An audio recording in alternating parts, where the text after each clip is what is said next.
ago, there used to be a tree called the tamlakuk and a bird called the dodo bird. But when human greed completely wiped off the dodo bird from the face of the earth, it killed the tamlakuk along with it. This very small example is enough to paint you the picture of who nourishes the forest and who completely destroys it. Ravi Ralph, the former principal chief conservator of forests and wildlife, clearly states that each forest has its own natural human carrying capacity. And multiple studies have shown that excess humans in forests have a detrimental effect on animals in forests. Without human intervention, animals are very much capable of maintaining harmony and balance in the forest ecosystem. There will be no one to convert the forest into agricultural lands or create fragmented wildlands. There will be no one to exploit species, to alter habitats, and above all, there will be no one to endanger the environment with atmospheric and soil pollutants. So yes, I do agree that animals have more rights over forests. Yes. So Amritha, you will get 1 minute and your time starts now. 3 views: the power, the need, and the right born out of consciousness. With great power comes great responsibility. So we do know that we have powerful organisms in the ecosystem, but do they have the ability to know that responsibility? Because animals have no personhood. They do not have a rational mind to understand the difference between what is right and what is wrong, and to be held accountable for that. But humans have an intrinsic value, the need. As per the World Bank, forests form vital resources to 1.3 billion people around, and 300 million people, including the indigenous people, are totally depending upon the forest for their livelihood. And then comes right consciousness. As per the Stanford University's research, it states that consciousness is unique for humans alone, and there is no phenomenal studies to prove that there is phenomenal consciousness present in animals. The notion of who I am. A tiger does not know that it's a tiger. So the moral consciousness that is present in humans makes it supreme, and thereby makes it the rightful honor of the forest as well. Thank you. Right. So we move directly to the debate session and your time starts now. Well, thank you, my friend, for speaking about the moral consciousness and cognitive capabilities of human beings. But let me give you an example of the Chernobyl nuclear explosion that happened in 1986. The Chernobyl nuclear plant got exploded, which came out of the cognitive capabilities of the human beings, the supreme being there. But when it got destroyed, the Pripyat forest around it suffered the loss. I'm not saying that humans did not die, but the forest was filled with radioactive mutations, and animal populations decreased to an extent that it is not even possible to revive the forest even today. So is that the supremacy that you're claiming? Right, Amritha. Not just animals, not just humans, animals are also capable of this disaster that you just said. According to a study of McCullough, it states that when a population of animals overshoots the food resources and the other species cannot survive due to starvation, aggression, and parasitism, because animals lack the interdependency idea in the ecosystem. It is at that time the humans come into rescue, where we had the isolation, the separating, selective separatism and culling we practiced, where anthrax and bird flu were carefully isolated so that the other organisms will not be affected. And the COVID-19 pandemic, which the humans overcame, not just the existential crisis, but the extinction crisis as well, which no other species can do. Haritha? That's wonderful. But let me give you another example. Okay, you talked about how a tiger doesn't know that he is a tiger, right? Yes, a tiger is a very voracious predator. But there was a time, even in India, when the Great Bengal tiger used to be killed as a part of a sport by the rulers of the country. Is that a moral consciousness? Is that the collective consciousness that you're talking about? Taking care of other species, not just ourselves? Yes, Amritha. As per the Oxford University press, arguments from marginal cases cannot be held as an example in the ecological and environmental studies. Where I would like to quote is an environmental aspect as a human myself, where animals consume, humans consume, but animals cannot collect, store, and process and make a livelihood out of it, but humans can.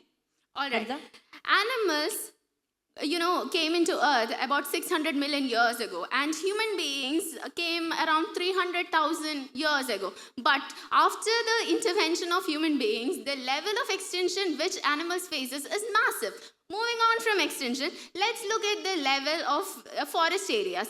The Amazon forest area, or the forest land in general, used to be 14.6 million hectares that covered the land area. But now it is merely a 6%. And one of the major reasons for destruction of forest is the collection of timber, paper, cattle breeding, and all those things which are essentially a human activity. But this very same humans are also capable of afforestation as well.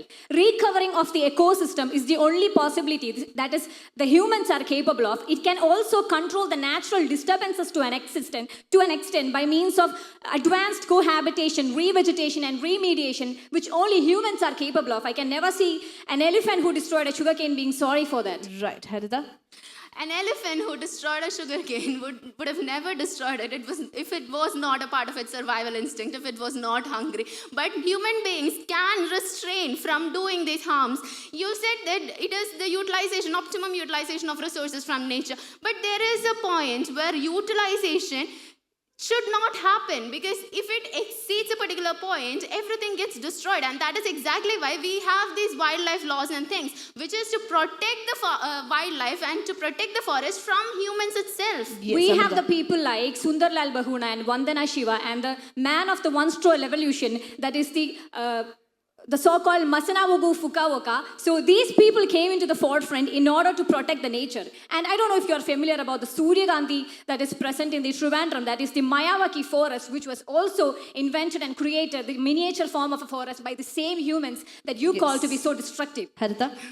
All right. My dear friend earlier pointed out that marginal cases should not be considered. And these are marginal human beings when majority of our species is doing nothing but destroying the forest. I don't think reconstruction of the ecosystem, the Mayavaki forest, all the kind of environmental protection acts, water preservation act, soil preservation act, and all that is within the law here is marginal cases, because humans are trying their best so as to utilize the resources to himself, so as to give it for the animals as well. What humans are doing is merely trying to rectify a mistake that they have been doing for ages and centuries and decades ago. That's the point they just said. They feel sorry for what they have done, so they're just trying to revive the damage. This is because humans are actually having the consciousness to know what is right and what is wrong. Just like Rajiv Sharma, the High Court Justice of the Punjab and Haryana Court, said in 2019 that humans are the loco parentis of animals for their welfare and protection, because Yes, Haritha and Amritha, your time has ended. Now we move to the question session. My question is to Haritha. Yes. Leave everything else, all the arguments.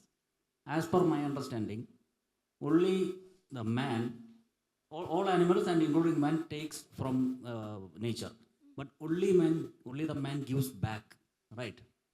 Gives back means he is deforestation, reforestation, supporting everything. So I think man has right over animals.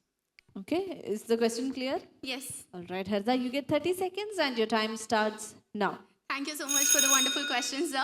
Yes, I want to agree with you that both humans and animals have equal rights on the forest, but it is not at all right thing to say that only humans are the ones that give back to the forest. I began my speech by quoting the example of the dodo bird. The reason the Tamil cock got destroyed when dodo population got extinct is because when the bird eats that particular fruit of a tree and excretes, only then does the seed germinates. And similarly, we have the cases of beavers who build dams, and we have the cases of natural herbivores like elk and deer who prevent wildfires. Right, Haritha, your time has ended. Now we move to Amritha. Amritha, the diametrically opposite question. You said that human beings, they have the intellectual ability to understand. So don't you think that we should be more considerate when it comes to animals and we should give them their due? Question clear, Anoda? Is it clear? All right. Yes. So you'll get 30 seconds and your time starts now.